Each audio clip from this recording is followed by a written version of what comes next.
told your friend you're not okay. And tell me what's wrong and why you never said you felt that way. And guess you're trying to stay strong and fake a smile until I look away. Hi everyone, my name is Kathy. And I'm Koi, and I am every woman. We thought it's important for other people going through the same thing, and we feel like whatever problems could be happening in the family, in relationships, communication is key. As long as people can talk about it, that's great. Yeah. Her name is Sandra. Hi, Sandra. Yeah. All right. Okay, I guess we can start. Yeah. Okay, Sandra, shoot. Still in the theme of family, how would you say you have been able to establish boundaries with money in the family context? Yeah. For me, it's very simple. I don't even have to think about this. Okay. The issue when it comes to money is that if you are a family and you're thinking about asking for money and it's not a good reason, the answer will always be no. So don't even ask. I don't have it. Okay? Because my money is for my immediate family, and my immediate family is me and my daughter first. If I have any extra to give you, I'll give it to you. But I am very clear. My money is for my immediate family first. That's why I work hard. The moment you're an adult and you leave home, you move out of home and your priorities change. Your priorities become your new family. And your new family is you first. It's not a selfish way. It's people, would like to make you feel like it's selfish, but it's not. They say you only give after your after your cup has overfilled. So don't give if your cup is not full. Period. Okay. Even the Bible says you have to first build wealth for your children. And the children could be born or unborn. So even if you're not a mother, if you're saving for your future, that is your priority first. Then if you have any surplus, then you can give. That's my number one. And then the second thing for me and the principles I live by is that I try to gift, not lend. So I'll give what I know. Even if it doesn't come back, I won't be too bitter about it, because at the end of the day it's just money, and your family is your family. You can't be bitter with them forever.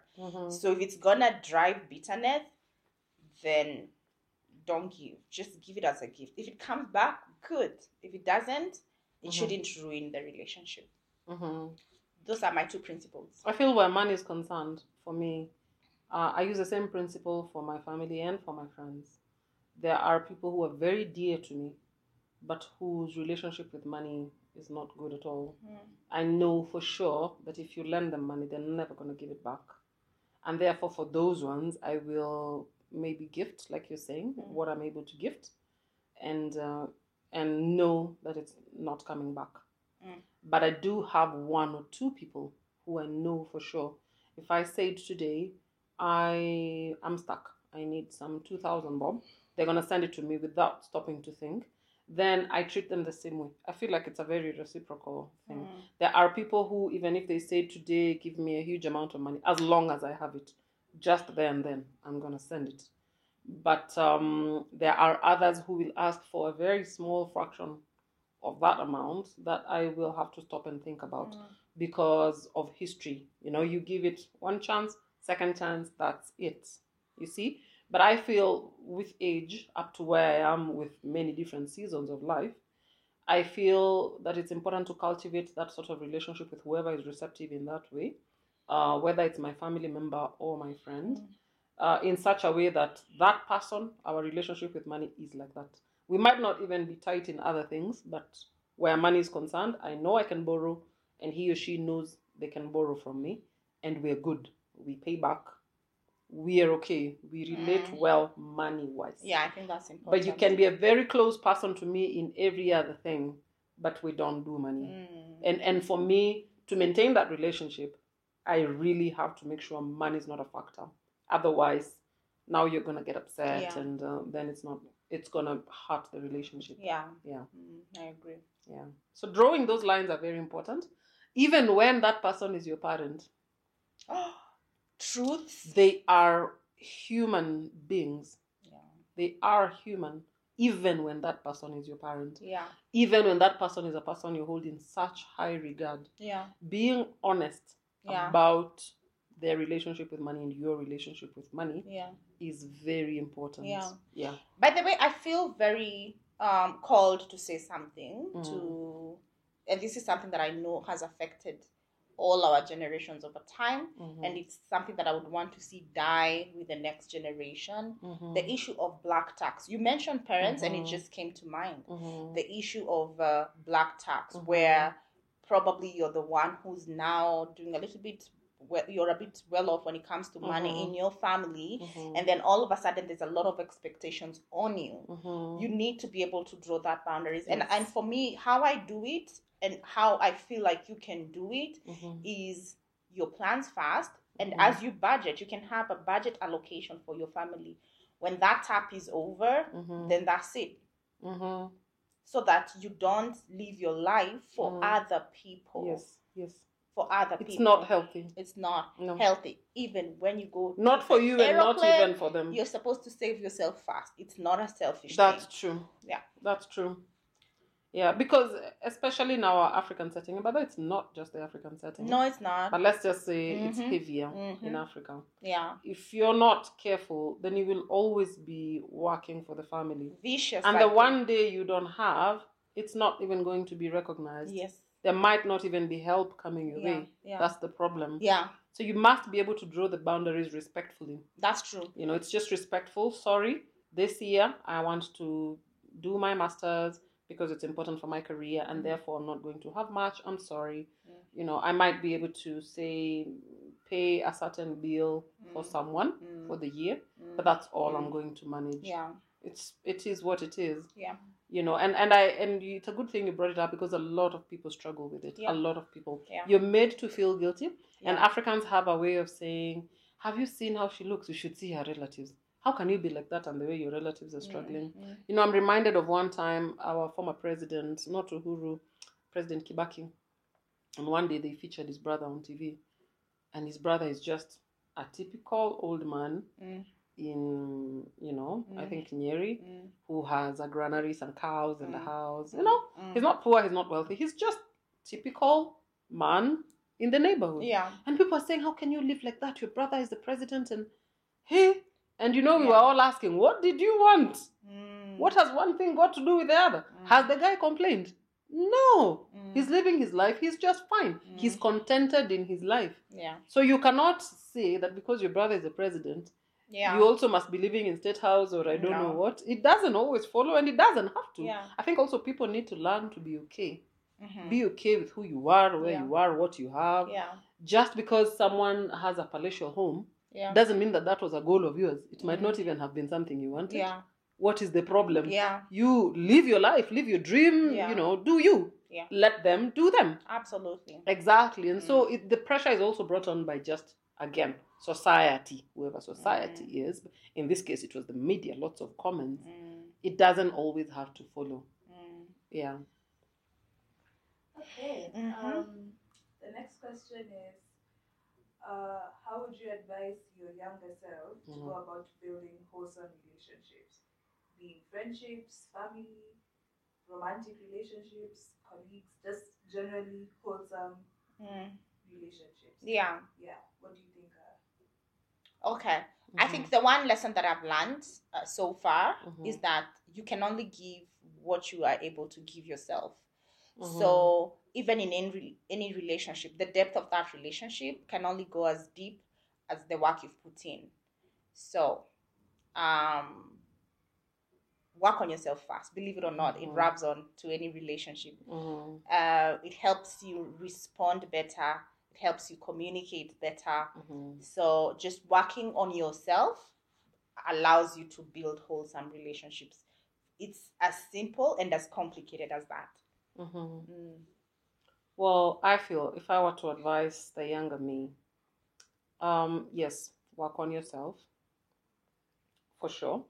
But also lower your expectations where people are concerned in terms of especially if it's people you can't divorce. I mean, it's people you can't do away with. Your family. It's and your stuff, relatives, and you get what you get. I mean, understand that person has their limitations, and then be grateful for what you get, and work around it. Don't give more. I wouldn't say you don't give more than you're receiving, but be okay. I don't know. Am I making sense? Or I'm going round I think in you're circles? saying give what you're comfortable to give. Yeah, Not, and by that more. I mean emotions, your time, Yeah. your effort. Yeah, give enough. Give what you're okay to give without expecting anything in return. Exactly. Okay. And also extend some grace. Be kind. Be kind to yourself and be kind to others. Because sometimes, case in point, a relative of ours some time ago, and we were saying, what's wrong? She's not talking to anyone. Like, what have I done to her? And everybody, and I realized at one point there's like 3 people saying the same thing, and it occurred to me, you haven't done anything. This person is probably going through something. And it occurs to me that when you're taking offense, thinking that it's about you, it's actually not about you. It's about that person and what they're going through. And it was easier for me at that point to extend some grace and even just call and say, hey, what's up? Are you okay? So I feel like just seeing people for who they are and allowing them to just be, giving it the benefit of doubt. This person didn't call you. Yeah. This person didn't attend something of yours that is important. They probably didn't do it on purpose. Find out. There might be something going on. I mean, if it's a pattern and you've realized this person doesn't take your things seriously and you take their things seriously, then you need to demote them. You had put them up here. You need to demote them. You need to now put them here with other commoners so that you save your expectations, you save yourself. I am going to say, however, for relationships, and I mean boyfriend, husband, that's where we part ways. I raise the bar high for me. I raise the bar high because I also give a lot. And that is as personal as it gets. So for me, for someone I can marry, for example, must be 75% and above. Because even I don't get in with half a leg. No. You give in, I used to say in marriage, you give 100, I give 100. And whatever else we can throw in there, we throw. We're either in or we're out. And that's just, for me, that's just how I see it. Because I cannot be in such an intimate relationship halfway. If I'm in, I'm in. I'm not talking about dating. I can be dating someone and I can tell you freely, you can think we're very tight, but I'll tell you straight up, this one, we're just dating. We're not going anywhere. We're just enjoying ourselves. But when it comes to someone who I know, okay, this is getting serious, we might be going somewhere, I raise the bar high. Okay. Because this is my personal life. This will be the person I'm vulnerable with. This will be the person who sees my everything, who I'm pegging everything on, or rather we're pegging things on together. We're building something. So I will ask for a lot and I will give a lot. So let's do this. That's how I see it. Okay. Yeah. That's a good one. Yeah. Okay, what's something you wish younger people knew about the early stages of career, or career generally, but preferably the early stages, because that's where the youngins in their 20s are at. Just looking back. Okay. You know what? Personally, I don't have any regrets. I actually really like the way my career has progressed. So what I'd say, and I wouldn't do it any other way, but I feel like all the steps that I took have led to where it's like a full circle. So I would say, just like dating, don't commit until you've tried everything. That's true. That's rock solid. Yeah. So the other thing I would say is travel. In your younger days, travel. Even if it means taking volunteer jobs. If you go into any organization, make sure you volunteer to do everything. Even things you don't think are things you can do. You would be surprised. And then not only are you getting closer to the thing you're passionate about, but also everything you learn along the way will be useful somehow. Also, you'll be building networks and, carry your positive energy, people want to work with you, blah, blah, blah.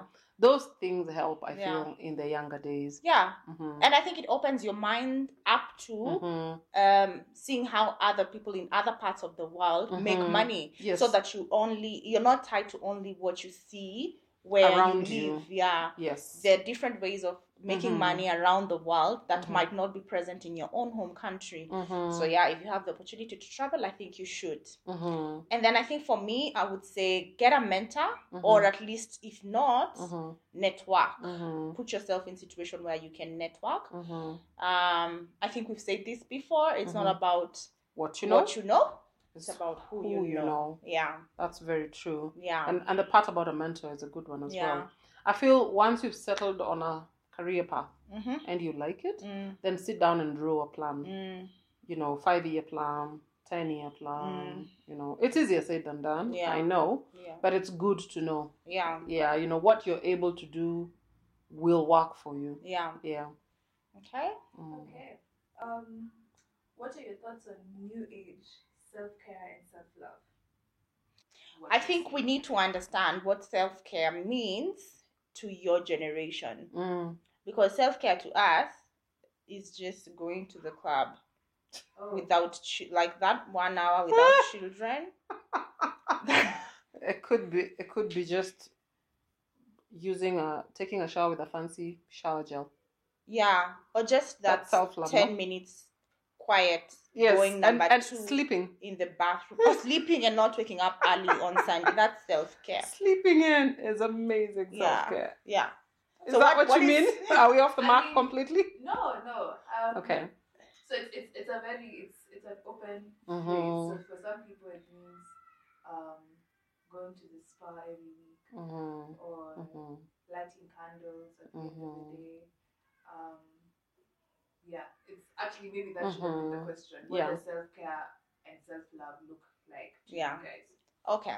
So I think we've covered what self-care means to us. I think what comes with being our age is a lot of responsibility, especially if you're like if you're already in the family setting. Comes with a lot of responsibility, and that comes with a lot of everybody needing a piece of you.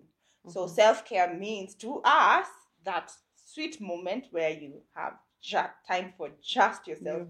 Me personally, self-care is the weekend my daughter goes to her dad's. That is, in fact, even the house help, I tell her, okay, go and see your children. And just being quiet. In fact, there are days I'm wondering, okay, should I go to the salon? I'm like, no, they'll be talking over my head. No, I just want to be quiet in my house. So that's what it means for me. And I know it means a lot of things, depending on, especially if you have kids, the ages of the kids. It means a lot of different things. But I've seen quite a bit of self-care, self-love with your generation, and I think it's amazing. But I'll just say some of it might be unrealistic. So if you're saying going to the spa every week and you're not working, who's paying for that spa is my question. Yeah. But if you can afford it, do it. Yeah, knock yourself out. I think for me, self-care, self-love is just doing things I truly love. Finding a way to do the things I truly love. For example, I truly love to sing. And I'm a very extroverted person. So if I go out to a club that has karaoke, I promise you, in those moments when I'm singing and cheering other singers on, I don't think about anything. I'm literally on my cloud 9. And I'm a very different person there. If you see me there and the calm me who's here, I'm a very different person, and I really make no apologies because that's my happy place. That's my happy time. Yeah. The few times I've written a song in studio, the number of times I've written a song in studio, I don't know happier moments. I mean, save childbirth, wedding, save those. But I just love the moment with speakers and sound. And even when the producer is saying, do that again, I can't hear you. You're not hitting that note. I love it. I love it with all the cells of my body. So I feel like that for me can be called self-care.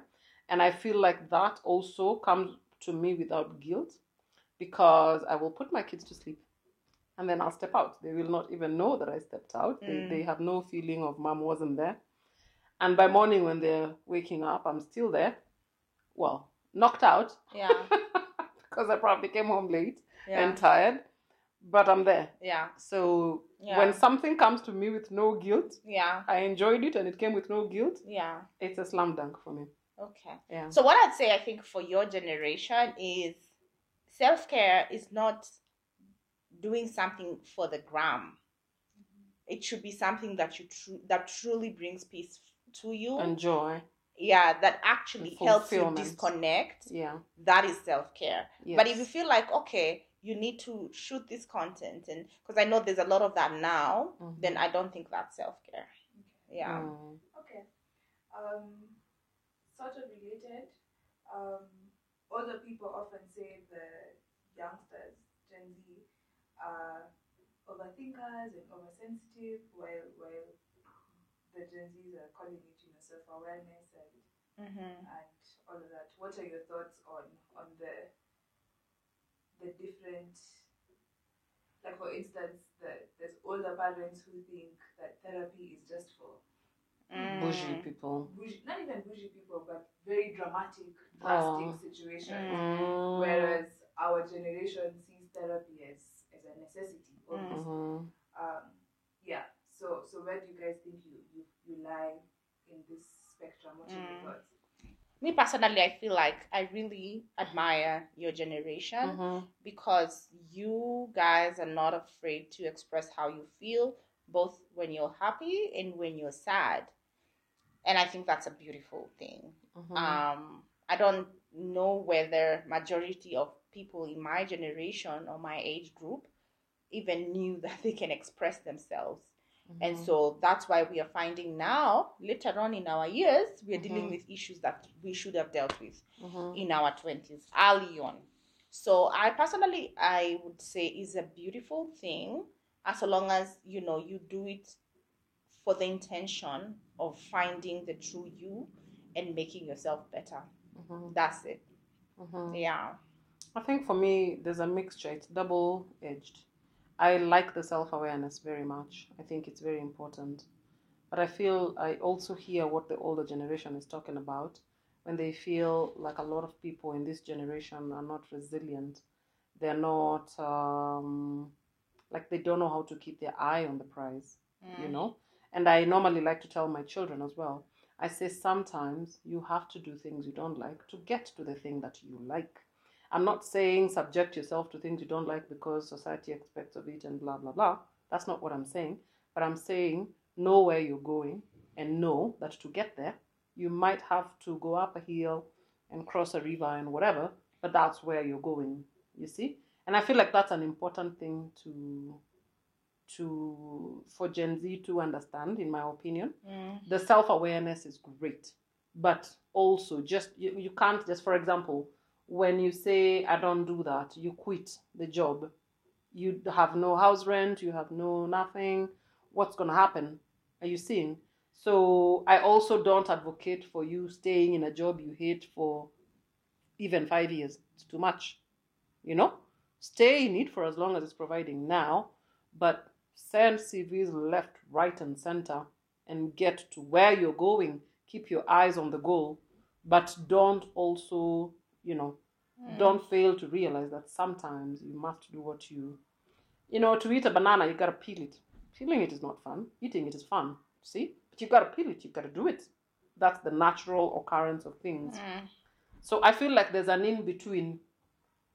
I like the self-awareness. It's important because you need to know who you are, where you're going. But you also need to know that sometimes to get where you're going, because you don't live in an island, the world will not conform to you. You must find a way to navigate the world to get to where you're going. Yeah. Can you imagine I kind of disagree? Tell me. I want to hear. I actually am very jealous of Gen Z. You know why? Because I think they're at an age where the natural path, let's take career, for example. The natural path was internship, then entry level, probably data entry, bananas and stuff like that. And you had to slave for that until you're seen. The age we are in, there's so many options such that the main gig is giving you side hustle money. And your side hustle can actually take care of that. Now, what I feel like is that there's a generation that doesn't understand it. That doesn't understand this dynamic.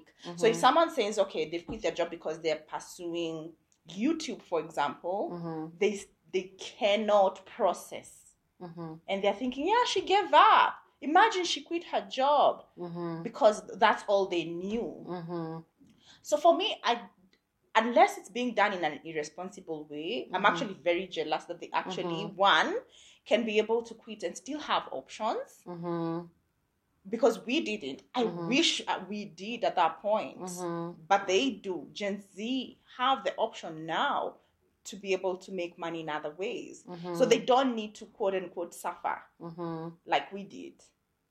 Do you agree? No, I don't. I don't. This is the in-between I'm getting into. Yeah. In the sense that you're in a job you don't like. Yeah. You want to be a YouTube content creator. Yeah. Hold on to the job for a few months, make the money to work on your content creation. And then once you get a camera, get your stuff, set, now you're in your happy place and you've already set it up, quit. But that's the thing. You've already solidified what you want. They're not waiting for a camera. They're not. What are they doing? They're just starting. And because they're just starting, they have option A or option A. So guess what? The option A works. Well, okay. I think that's the one thing I really admire about Gen Z. I feel like we don't have the guts. Those guts. Okay. I think they have the options. You're right. Yeah. They do have the options. All right. Okay. Last question? Yeah. Okay. What do you think is the key to sexual empowerment or liberation? Hey. Empowerment is a better word. Like, what do you think is the key to living your best sex life? I don't think our generation will know this. We don't know who we are and where we're going. Let's think about this question. What is the key to living your best life when it comes to sex?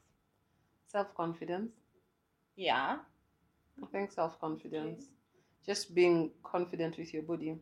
Loving yourself. Self-love. So even with the bulges in the wrong place, this is my body and I love it. Yeah. And, not being worried that someone won't find it attractive. Yeah. They can go hang. Yeah. You know what I think? I think the key is owning your shame. Own your shame. Okay, so what? You've had multiple partners. Guess what? I know there's nothing new you're telling me. In fact, before you say it, I will say it. So you're not shaming me for my sexual experiences. Then being okay in knowing that you're an adult and you can trust yourself to make responsible, consensuous decisions and not having to think about what other people say. So I think it's all in the mind. Yeah. Yeah, and it has to start with the self-acceptance. Yes. Of, no shames, no... Yeah. One day I did this. Yeah. Nobody cares. It's not important. Yeah. So what's the one thing you would tell your younger selves or just younger, I'd say girls? Yeah. Or whichever gender. Yeah. What's the one thing you wish younger people would understand about sex then? That the power lies with you. The power lies with you. If you decide to say yes, that's it. And there should be no pressure. Yes. There should be nothing from outside to influence your decision. Yeah. It should be your own personal decision. Yeah. If it's a no, it's a no. If it's a yes, it's a yes. Yeah. And it's all yours. Yeah. Yeah. And anybody who does not respect that boundary has no business being in your life. Yeah. Can hit the road. Yeah. Yeah. And this includes you choosing what is not considered as the norm. Even that. The people who judge you for a decision you've made personally without influence have no business telling you what to do. Yeah. And even with the partner you do choose, knowing what works for you and what doesn't. Yeah. If they want to do something you don't like, Yeah. you don't like. You're not going to do it just because everybody else is doing it. Yeah. It has nothing to do with you. Yeah. You will do what feels comfortable to you. Right. Or not. Yeah. Yeah. That wasn't spicy. It was spicy. No. It was spicy. It was? Spicy. Okay. Yeah. Spicy for For old people. Wow, amazing. Thanks, Sandra, for your questions. I think I really enjoyed this. Okay, guys, there you have it. Those are questions from our Gen Zs, our friends in their 20s. I hope you really enjoyed it. Thanks, Sandra, for putting those questions together. Hope you can come back to the set and ask us more questions. We really enjoyed it. And I hope you guys enjoyed it as well. Yeah. So as usual, leave your comments in the comment section. Send an email. Let us know what other topics that you'd like to hear from us. And we'll be able to do that for you guys. Yeah, I think that's it. Until next time. Bye.